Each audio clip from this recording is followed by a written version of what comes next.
June 12th, 2023, Steven Greer comes out with a press conference that's 3 hours long that talks in depth about the UFO phenomenon. And within this conference, he actually mentions a few things that were not even spoken about at that time. A couple of these key components are location. So here is your list. I'm not going to go through 145 sites. Some of them are black sites. Some of them are bases you know about, like Wright-Patterson, Edwards, Nellis, Area 51, so-called. But all of them are based on witness testimony and intelligence we've gathered over the last 30 years. Clean energy. And this man, by the way, confirms that corporation has free energy. He regrets what he's done. He is retired, and he would love to see this come forward for his children and grandchildren. Interdimensional travel. I do know that these technologies that we're talking about would have no problem going through, frankly, solid matter, ocean, etc. And a date. It's thought that it would not be able to go on beyond 2026. So what Steven's talking about here might not sound that crazy today, but this was 2023 at the time, and honestly, we started to get a lot of information out after this. So when we're talking about locations, yeah, Wright-Patterson Air Force, Area 51 are common knowledge, but anything beyond that, well, not really spoken about. And then diving deeper into that, what about like free energy? Well, zero-point energy really wasn't talked about too much before this conference, and now I'm hearing whispers of free energy a lot more. As a matter of fact, Simon from the scientist dude, he just spoke about having free energy from the Earth's rotation. Check this out. Today, the 3rd of April, 2025, is going to be one of the most important days in your and humanity's history.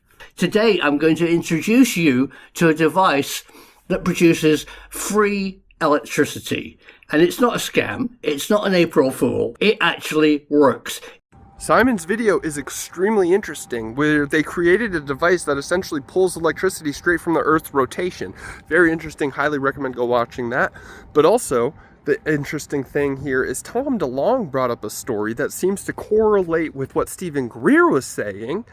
Listen. The woman sits down, and the waiter comes up. He waves off the waiter, and he looks me in the eye and says, "It was the Cold War, and we found a life form."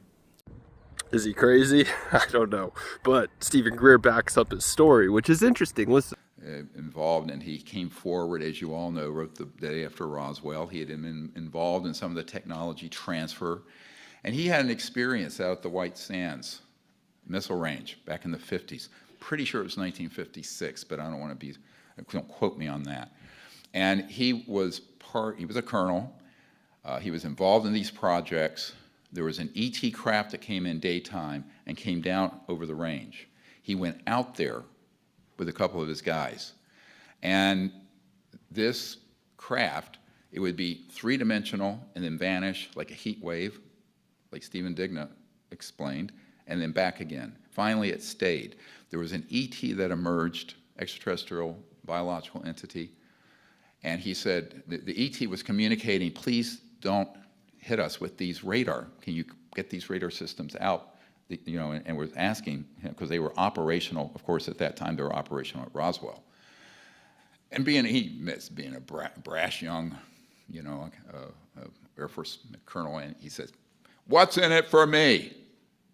And the ET says, "A new world if you can take it." That's pretty interesting right there, but what really blows my mind is the fact that this was talked about really before mainstream media even picked it up and ran with these stories.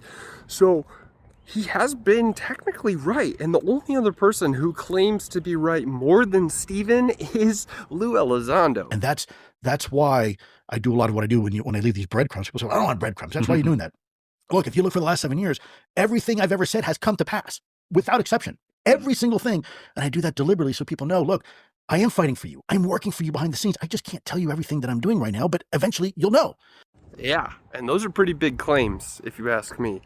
I don't know. This is interesting. Maybe this is why Steven and Lou battle it out so deep. Maybe there is some sort of tie connection between the two of them, and one of them might be pushing or bending the narrative. It's just a thought. Am I diving too deep into this? Let me know in the comments section. Maybe I didn't find something and I just really stumbled across too many videos that feel like they're correlated. Or maybe I did find some hidden Easter eggs. I want to know what your thoughts are. Let me know in the comment section. Thanks so much for watching. Hopefully you enjoyed this video. Let me know by hitting that like button and sharing the video if you appreciate it. We'll see you soon.